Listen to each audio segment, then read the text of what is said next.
दोस्तों नमस्कार, जय माता दी।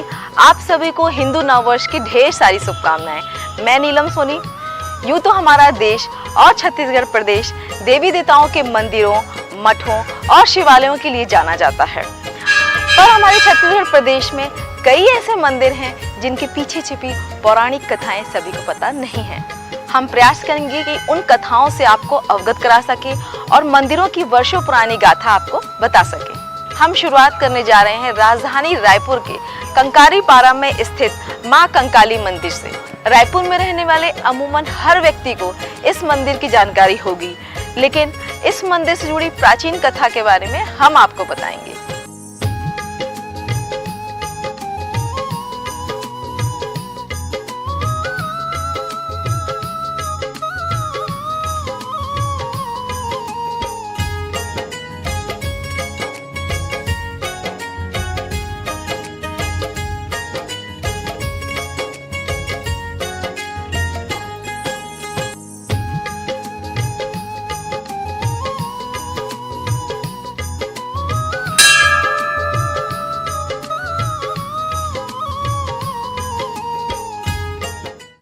किसी समय शमशान और वीरान जंगल में बना कंकाली तालाब वर्तमान दौर में राजधानी की घनी बस्ती के बीच स्थित है। बताया जाता है कि नागा साधुओं ने मां कंकाली के स्वप्न में दिए आदेश पर 650 वर्ष पहले कंकाली मंदिर का निर्माण करवाया था। मंदिर के ठीक सामने भव्य सरोवर बनाकर बीच में छोटा सा मंदिर का निर्माण किया और शिवलिंग की स्थापना की। शुरुआती दौर में नागा साधु और शिव भक्त पूजन दर्शन करने यहाँ आते थे।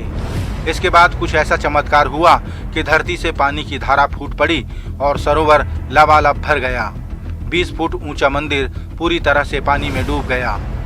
किंवदंती है कि कई बार तालाब को खाली करके आम भक्तों के लिए मंदिर खोला गया, लेकिन कुछ दिनों में मंदिर तालाब में फिर डूब गया। आखिरकार प्रभु इच्छा के चलते मंदिर को उसी हाल में छोड़ दिया गया। सदियों से आज भी मंदिर तालाब के बीच डूबा है, जिसके चलते भक्तगण शिवलिंग के दर्शन नहीं कर पाते। पुजारियों ने बताया कि 700 साल पहले आजाद चौक और ब्राह्मण पारा के समीप नागा साधुओं ने डेरा डालकर मठ की स्थापना की थी। वे मां कंकाली के परम भक्त थे। महंत कृपालगिरी महाराज को मां कंकाली ने स्वप्न में दर्शन देकर कुछ ही दूर मंदिर निर्माण करने की आज्ञा दी। लगभग 650 साल पहले मंदिर का निर्माण पूरा हुआ और मठ से स्थानांतरित करके मां कंकाली की प्रतिमा मंदिर में प्रतिष्ठापित की गई। इसके बाद नागा साधुओं ने सरोवर बनाने खुदाई की और बीच में मंदिर बनवाकर शिवलिंग की स्थापना की। नागा साधु पहले मां कंकाली और फिर शिवलिंग की विशेष पूजा अर्चना करते थे। बुजुर्गों के अनुसार एक दिन ऐसा चमत्कार हुआ कि देखते ही देखते सरोवर भर गया और मंदिर पूरी तरह से डूब गया। सदियों बाद भी मंदिर पानी में ही डूबा है।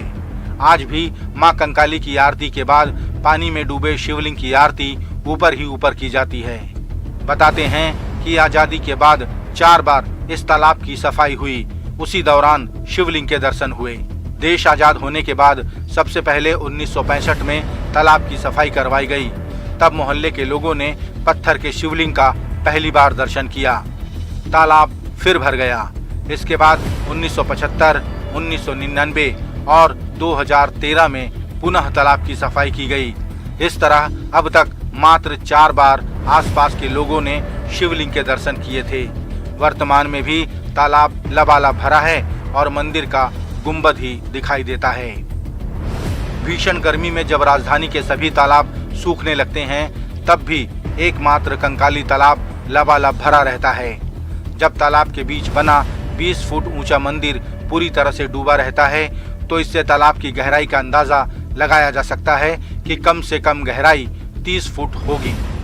ऐसी मान्यता है कि किसी के शरीर में खुजली हो या चर्म रोग के कारण कोई परेशान हो तो तालाब में डुबकी लगाने से चर्म रोग में राहत मिलती है। चैत्र नवरात्रि पर राजधानी के सभी मोहल्लों से जमारा विसर्जन करने के लिए भक्तगण कंकाली तालाब पहुंचते हैं। मान्यता है कि जमारा विसर्जन करने के कारण ही तालाब के पानी में औषधीय गुण हैं। प्रतिदिन यहाँ